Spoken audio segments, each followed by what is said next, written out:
Sebelum saya kisahkan tentang kisah Adam, tentu sebelumnya Allah Subhanahu wa taala telah menciptakan makhluk pertama namanya Arsy. Karena sebelum Arsy diciptakan tidak ada zat kecuali Allah Subhanahu wa taala saja. Baru kemudian Allah Subhanahu wa taala ciptakan makhluk pertama, dan itulah makhluk yang paling besar yang disebut dengan Arsy. Tapi para ulama akidah mengatakan bahwa makhluk yang pertama kali diciptakan adalah Arsy, kemudian qalam.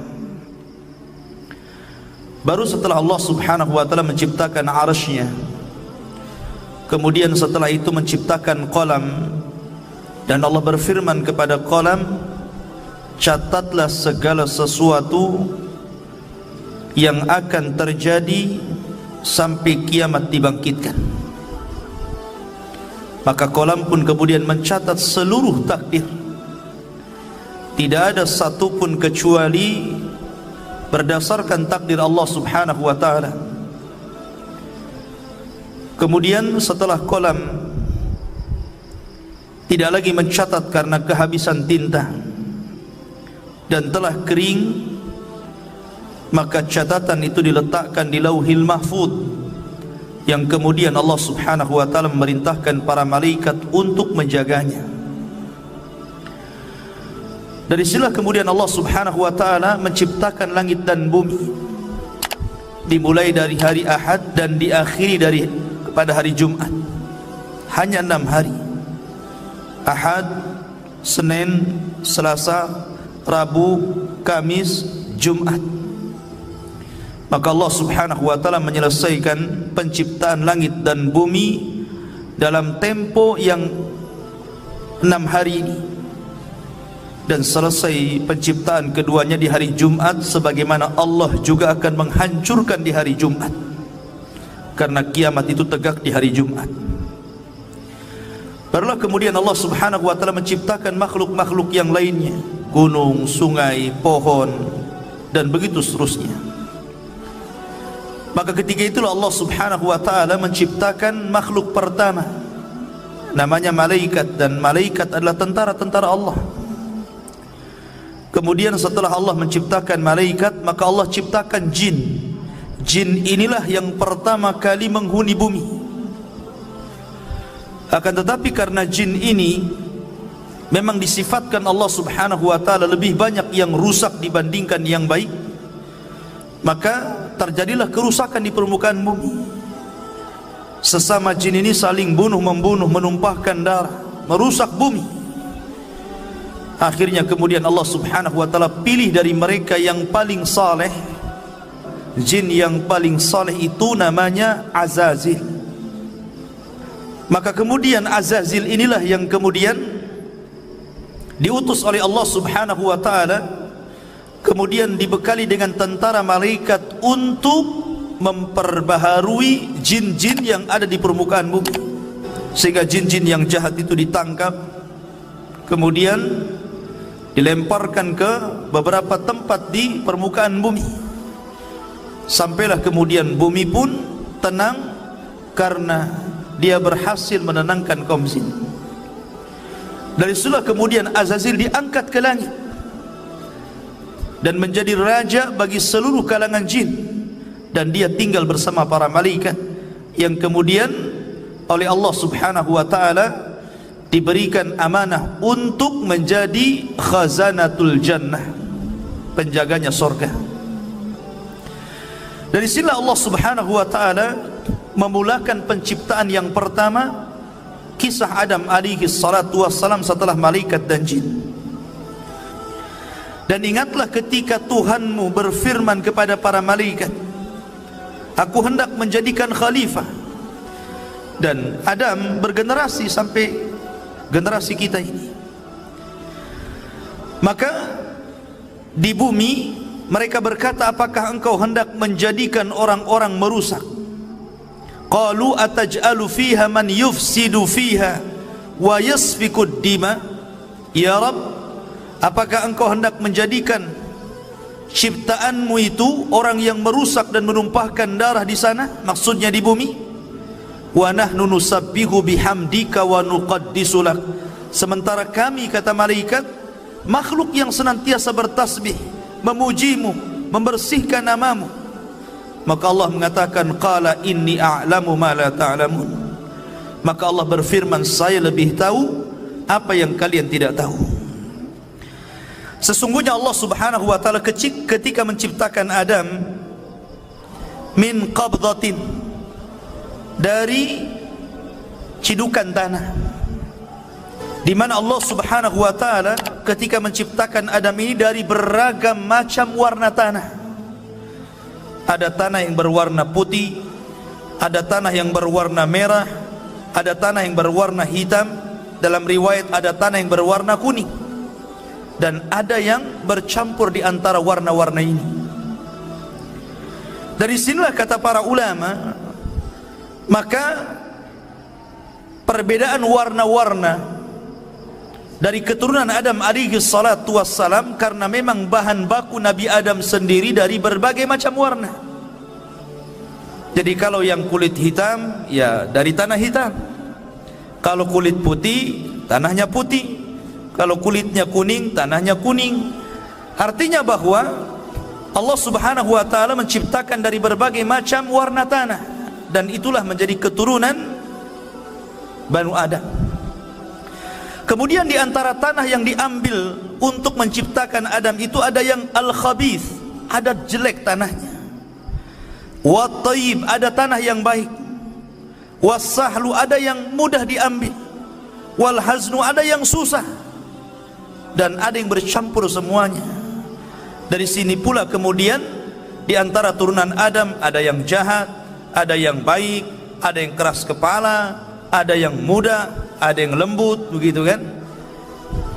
Jadi semua ini prosesnya kembali kepada proses ketika Allah menciptakan Adam alaihi salatu wassalam. Di antara kisah pengambilan tanah itu, Allah subhanahu wa ta'ala pertama kali mengutus malaikat Jibril. Jadi Allah itu utus malaikat Jibril untuk mengambil tanah yang ada di bumi. Tapi bumi menolaknya dan berlindung kepada Allah subhanahu wa ta'ala dari Jibril agar dia jangan sampai mengambil tanahnya. Akhirnya Jibril pun tidak bisa dan kembali kepada Allah. Kemudian Allah subhanahu wa ta'ala mengutus Mikail. Sama bumi pun berlindung kepada Allah dari Mikail dan tidak diizinkan untuk mengambil tanahnya. Akhirnya Allah subhanahu wa ta'ala mengutus malakul maut, malaikat kematian. Ketika kemudian bumi berlindung kepada Allah subhanahu wa ta'ala, maka malaikat maut pun mengatakan, wa ana a'udzu billahi an arji, sebagaimana engkau berlindung kepada Allah agar aku tidak mengambil tanahmu, maka aku pun berlindung kepada Allah, aku tidak akan kembali kepada Allah sampai ku ambil tanahmu. Akhirnya berhasillah malaikat maut mengambil berbagai macam tanah yang disebutkan di atas, kemudian diangkat ke langit. Dari tanah ini kemudian akhirnya Allah subhanahu wa ta'ala menciptakan dengan kedua tangannya. Dan ini ada hikmah kenapa Allah ciptakan Adam dengan tangannya, supaya iblis tidak bisa sombong di hadapan Adam. Karena iblis tidak diciptakan dengan tangan Allah. Iblis itu diciptakan dari ujung nyala api. Maka kemudian ketika Allah subhanahu wa ta'ala menciptakan Adam, Allah mulai membentuk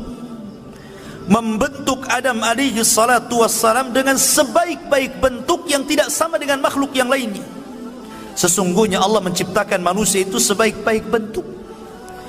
Lah ketika Allah subhanahu wa ta'ala mulai menciptakan Adam alaihi salatu wassalam, dibentuknya sedemikian rupa, maka Allah subhanahu wa ta'ala membiarkan Adam yang belum ada ruhnya itu. Ada yang mengatakan selama 40 tahun dibiarkan,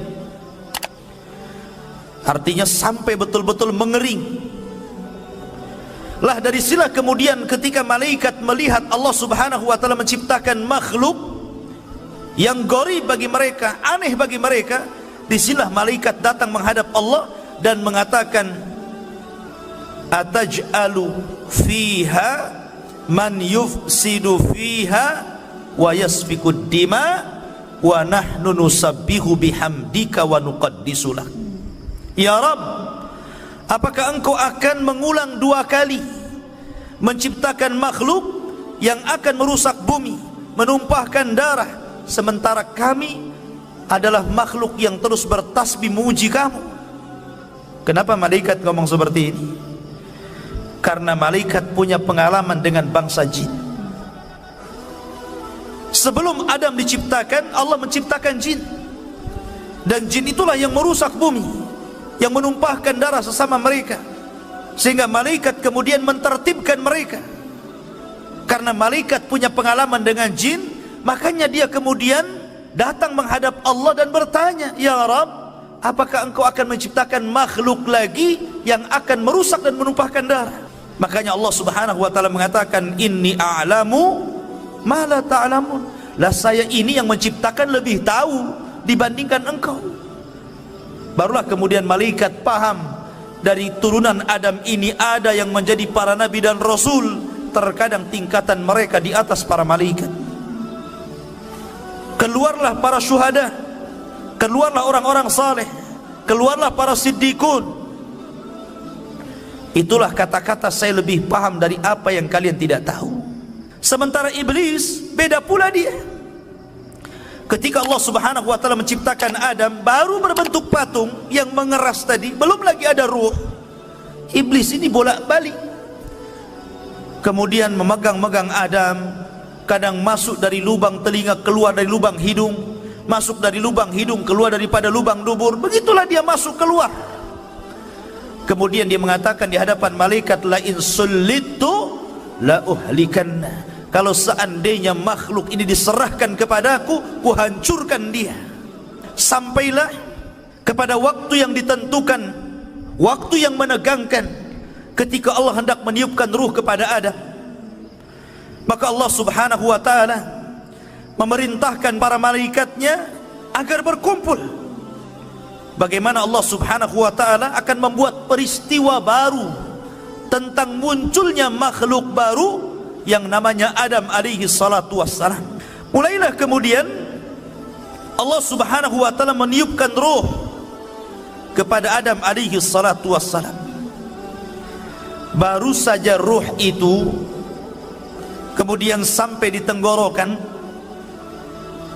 maka Adam alaihi salatu wassalam tiba-tiba bersin. Maka malaikat mengatakan, qul alhamdulillah. Maka kemudian Adam pun diperintahkan mengucap alhamdulillah. Maka ketika Allah mendengar Adam memuji Allah, maka Allah pun berfirman, yarhamuka rabbuk, Rabbmu telah merahmatimu. Masyarul muslimin yang dirahmati Allah subhanahu wa ta'ala. Kemudian ketika ruh terus masuk ke dalam jasad Adam alaihi salatu wassalam, dan mata pun sudah mulai melihat, rupanya Adam alaihi salatu wassalam berada di sorga. Maka ketika Adam subhanallah ruhnya sempurna, dari situlah kemudian Adam langsung memakan buah sorga. Dan seluruh buah sorga dihalalkan untuk dimakan, kecuali satu, nanti kisahnya. Maka ketika Adam alaihi salatu wassalam sempurna menjadi manusia, birruhi wal jasad, ada ruh ada jasadnya, disitulah Allah subhanahu wa ta'ala memerintahkan malaikat untuk sujud kepada Adam. Maka Allah subhanahu wa ta'ala menggambarkan bagaimana malaikat ini tunduk patuh akan perintah Allah dan menghormat kepada Adam. Allah mengatakan, fasajadal malaikatu kulluhum ajma'un. Seluruh malaikat, bayangkan, tidak ada satupun malaikat yang luput. Seluruh malaikat sujud kepada Adam. Rupanya dari seluruh malaikat ini ada satu makhluk, dia berdiri saja, dia tidak mau sujud, bahkan dia cenderung sombong. Kemudian makhluk ini ditanya oleh Allah subhanahu wa ta'ala, lima kenapa engkau tidak sujud lima khalaqtu biyadai, terhadap makhluk yang aku ciptakan dengan kedua tanganku. Maka mulailah kemudian makhluk ini dia mengatakan, ya Rabb, saya kan lebih baik daripada dia. Aku diciptakan dari api, sementara dia dari tanah.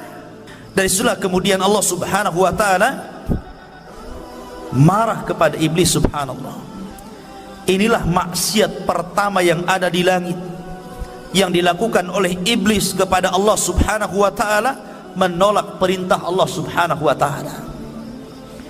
Maka dari sinilah kemudian Allah melaknat iblis, melaknat selaknat-laknatnya, marah semurka-murkanya. Hai iblis, keluar kau dari sorga, engkau kukutuk. Akhirnya kemudian iblis pun dikeluarkan dari sorga dan diusir ke dunia, dikembalikan kepada asal penciptaannya, jin. Karena jin itu memang tabiatnya jahat, maka Allah kembalikan iblis ke asal penciptaannya, jin. Iblis itu bagian daripada jin yang melakukan kefasikan kepada perintah Rabbnya. Kemudian setelah kemudian iblis diusir, maka Adam pun berjalan di sorga sendirian. Dan itulah kemudian ketika Adam alaihi salatu wassalam tidak nyaman hidup sendirian, kemudian dia pun tertidur. Tiba-tiba selepas bangun, di sampingnya ada perempuan. Dialah Hawa, diciptakan dari tulang rusuk yang paling bengkok dari tulang rusuk Adam alaihi salatu wassalam. Maka Allah subhanahu wa ta'ala ketika telah menciptakan Hawa, maka Allah pasangkan Hawa dengan Adam. Ketika itu Allah berfirman, uskun anta wa zaujukal jannah, masuklah wahai Adam, ajak istrimu ke dalam sorga, hiduplah di situ, makanlah sesukamu, tetapi wala taqraba hadhihi syajara, yang penting kau jangan dekat-dekat pohon ini saja. Tapi Adam lupa. Adam lupa dengan perintah Allah agar jangan makan pohon itu. Akhirnya kemudian Adam pun memakan pohon itu. Salah satu sebabnya Allah lupakan Adam akan perintah jangan mendekati pohon. Akhirnya dia pun mendekati pohon karena ada sebab lain, di mana iblis berhasil masuk ke dalam sorga. Dalam riwayat Israiliyat, iblis ini dia menunggang masuk ke dalam jalan darah ular. Iblis kan sudah diusir dari sorga, dia tidak bisa mungkin masuk ke dalam sorga. Tetapi iblis ini berhasil masuk sorga lewat masuk ke dalam tubuh ular itu. Apakah Allah tidak tahu? Allah tahu, nggak mungkin Allah nggak tahu. Tapi kenapa Allah biarkan iblis masuk ke dalam sorga? Sekali lagi karena ada hikmah di sini. Ada hikmah yang Allah subhanahu wa ta'ala kehendaki. Maka iblis pun berhasil masuk ke dalam sorga. Maka kemudian dia pun menjelma sebagai manusia, karena memang iblis itu bisa tasyakul, jin itu bisa berbentuk siapapun sesuai kehendaknya. Dia bisa berbentuk manusia, sama dengan malaikat bisa tasyakul. Maka kemudian dia datang kepada Adam seolah-olah penasehat, seolah-olah orang baik, dan mengatakan, wahai Adam, kenapa Allah subhanahu wa ta'ala melarang tidak boleh mendekati pohon ini kecuali karena ada dua perkara. Antakuna malakaini au takuna minal khalidin. Boleh jadi kalau engkau memakan buah larangan ini, kalian berdua akan Allah jadikan malaikat, atau Allah akan kekalkan di sorga. Allah tidak mau engkau kekal di sini. Akhirnya mulai goyang Adam. Ketika iblis tidak sanggup mempengaruhi Adam alaihi salatu wassalam, akhirnya dia pengaruhi lewat istrinya. Kemudian juga Al-Imam Ibnu Katsir rahimahullahu ta'ala dalam kitab Bidayah wa Nihayah menjelaskan bahwa Adam ini memiliki perawakan yang tinggi, sittuna dhira'an, memiliki 60 hasta. Satu hasta itu setengah meter, berarti 60 hasta berarti 30 meter. Itu tingginya Nabi Adam. Kemudian lebarnya 7 hasta, berarti lebarnya itu 3,5 meter, tingginya 30 meter.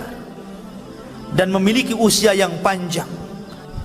Ketika Allah Subhanahu wa taala kemudian takdirkan bahwa Adam alaihi salatu wassalam memakan buah larangan, akhirnya kemudian Adam pun diusir oleh Allah dari sorga. Qul nahbitu minha jami'an, kami katakan keluar kalian semua, hei Adam, hei Hawa, keluar kalian dari sorga. Maka di sini 3 makhluk diusir, iblis, Adam, dan juga Hawa. Mereka berjumpa di bumi. Ada yang mengatakan Adam diturunkan di India, sementara Hawa itu diturunkan di Mekah. Kemudian berjumpa di bukit Jabal Rahmah. Ada yang mengatakan Adam juga meninggal di India, ada yang mengatakan di Mekah, ada yang mengatakan di Syam. Allahu a'lam. Ya. Yang jelas kita tidak menetapkan yang tidak ditetapkan, hanya menukil beberapa kisah Israiliyat. Artinya bahwa Adam alaihi salatu wassalam kemudian diturunkan ke bumi. Maka akhirnya kemudian Adam alaihi salatu wassalam ketika sampai di bumi, Adam menangis. Menangis sejadi-jadinya. Ketika itu Jibril datang dan berusaha menghibur Adam, tapi Adam tetap menangis. Menangis karena bukan karena sedih dia diturunkan dari bumi, tidak, tapi karena menyesal karena maksiat yang dilakukan kepada Allah Subhanahu wa taala, sehingga dia berdoa kepada Allah, Rabbana zalamna anfusana wa illam taghfir lana wa tarhamna lanakunanna minal khasirin. Ini doanya Nabi Adam. Tapi lihat iblis, ketika diusir dari sorga, bukannya minta maaf, bukannya minta ampun kepada Allah, malah minta yang lain pula. Dia mengatakan, fa'angdirni ila yaumi yub'atsun, ya Rabb, tangguhkan aku sampai hari kau bangkitkan, maka tangguhkan usiaku sampai kiamat dibangkitkan. Akhirnya Allah tangguhkan iblis. Makanya iblis itu satu-satunya jin yang tidak akan pernah mati. Ketika Adam sudah di bumi, Hawa sudah di bumi, dan Allah pertemukan keduanya, akhirnya kemudian diilhamkan untuk menutup aurat keduanya. Maka disinilah permulaan permusuhan antara iblis dan Adam serta anak keturunannya.